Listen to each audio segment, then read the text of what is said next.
Welcome to a brand new year in the chat room. Our subject today has been big in the press, particularly at this time of the year, and also as it's one of the top New Year resolutions. We've got the Cambridge, the crash, the carbohydrate, protein, and now there's a new Italian one. These are just a few of the diets that you can go on. So, in our chat room today, Deborah D'Alessandro, Deborah Ives, Mary Jo Delaney, Anne Pilling, and my name is Anna Phil. I want to turn to you, Deborah, because you're a nutritionist. Right. And what is the craze at the moment? There's so many diets out there. I mean, you've just listed about 4 or 5 different diets, and every website and newspaper, ladies' magazine at this time of year is just filled with one variation or another. And I get my clients who will email me and say, maybe I should try this diet, and would you have a look at it and see what you think? And I do that.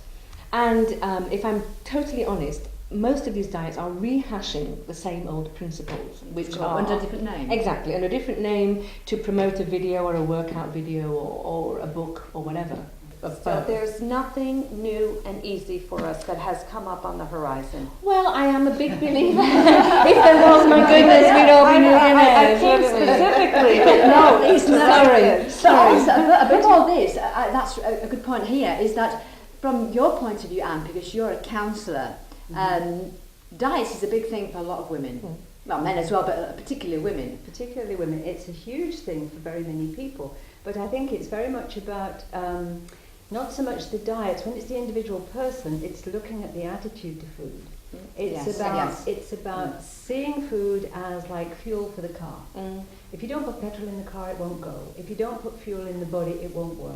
But it's not a case of it's just reducing your food intake. It's also changing the way you eat and your attitude how you look at food. and how you look at food. It's treating the whole person.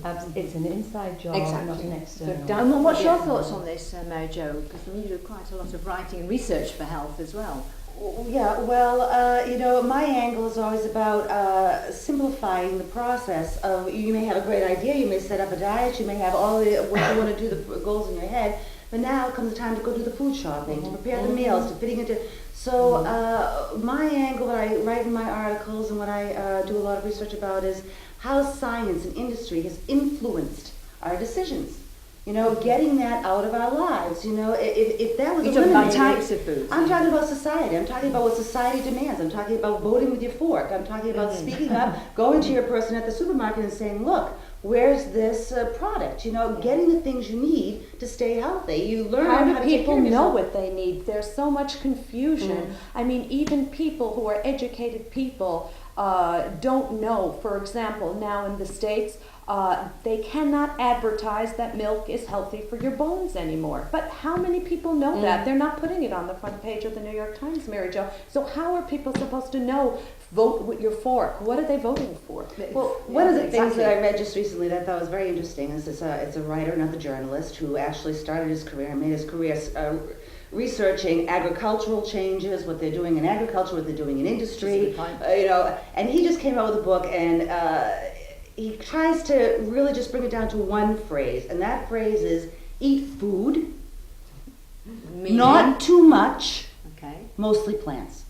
And this is it. Eat food is the first thing. It's telling you if it comes through your car window, it's not food.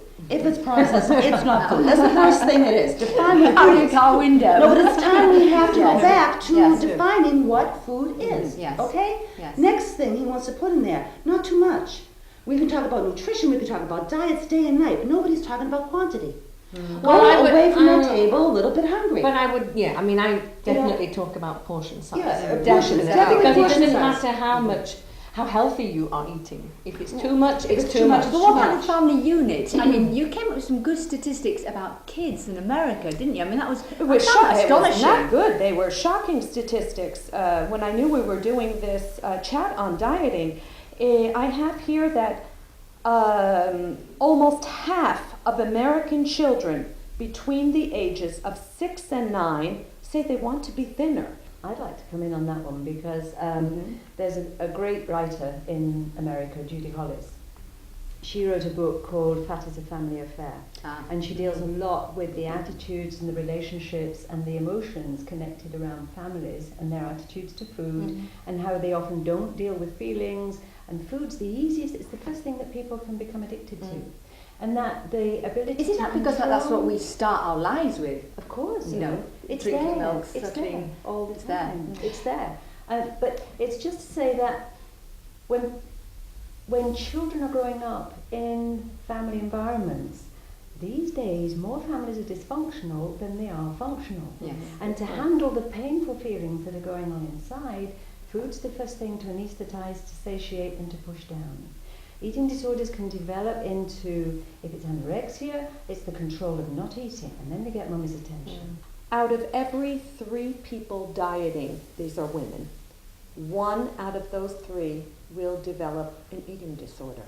I find that, and would you agree with that, Anne, being a counselor, that 1 out of 3 women diet, that's an incredible statistic. Well, I have a personal experience in this department, but I think this is for another chat, really. Yes, it is. It's very easy to get into that trap of wanting to look good. Either it's for an image or it's pressures from society in general, and then suddenly you find that you're hooked into a certain diet and whatever, and you can't stop Well, look losing at weight. Kate Moss's, what's her mantra? Nothing tastes as good as skinny feels. Well, and also you should be happy. And that is her mantra. Nothing and that, tastes as good as skinny feels. Yeah, That's and great. That's so scary. But to your point though, frightening. Anne, about the family and eating. I'm going to write that, Deborah, thank you. You've also got a very interesting point as well, haven't you, Mary Jo? And the point that I want to make, listening to everybody talk, because it's so diverse, again, I want to take some of the guilt off of you. It's not just us with our neurosis and our confusion and our obsessions. It's also the times we're in. And in this poem book that I'm talking about, what he's talked to anthropologists and folklorists and nutritionists and doctors and dietitians, but a lot of mothers and grandmothers too. You know, it seems like nutrition science is going back and just telling us what great grandma told us from the very beginning. You know, all of these kind of attitudes, some of which are not true. And also, just let me tell you, a lot of things that's out there when you go shopping. For example, it says no fat, it says less calories. Don't get it because it's taken all the nutrition out of it. Young obesity, we're seeing all these children, they're eating too much candy, they're sitting in front of the computer. Well, it's not just that. And the preservatives and the foods that they're getting, for example, your beet sugar and your cane sugar has been replaced by corn sugar. Your body can't break down this sugar. It can't break it down. So there are all kinds of things that are going on behind the scenes that are really defined by industry. They're killing us. So, you know, be conscious of this and stop beating yourself up. It's not just you. That's a really, really So it's good education point. as well, isn't it? I suppose education Back to from your voting point. with your fork. Voting with your Voting your fork. fork, which is a Voting good, with your a lovely Well, like saying. you say, if you don't know what you're eating, then just don't eat it. And the same with things like Diet Cokes versus regular Cokes. And I would always say to people, if you're going to have a Coke, have a regular one, because your body knows what to do with sugar. It does not know what to do with aspartame, and it doesn't know what else. It doesn't know what to do. A Coke has got 9 tablespoons of sugar in it. A tab that costs you the same thing has no sugar in it. Think of the money they make it on that. You know? My father used to buy a packed lunch to work every day. He knew what he was eating and it was cheaper. Make your lunch, make a soup, bring it to work. So you don't have to go out. You do have to be a little bit more prepared, I think. I guess prepared. for you that's very much the case. And I think it's important to learn, for people to gather information and learn about themselves. The therapy part of this is learning who the person is, what the actual problem is, and how we can move from the problem into the solution. And start loving very ourselves, simple. isn't it? Start Exactly. loving And nurturing ourselves. ourselves. Well, I think we have to be Time. honest with ourselves. Can each of us here say that we don't think about losing weight all the Oh time? God, no! I think about it all the time. Yes, so do I.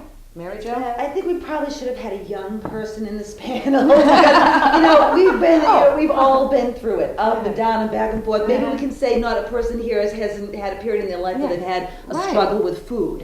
But we were talking earlier, I think that at a certain age or a certain part of your life, what you want to do is you want to bring your whole being together. It's a question of wellness. Oh, that's absolutely true. Because I can relate to eating disorders. But what I found out, I learned to love myself and not look at food as the enemy. I think we will be coming back to this subject again on another chat. But for all the details and your comments, and they matter how we proceed on these chat rooms, go to the website www.therivierowoman.com. Thank you very much, and remember, please do send in your comments.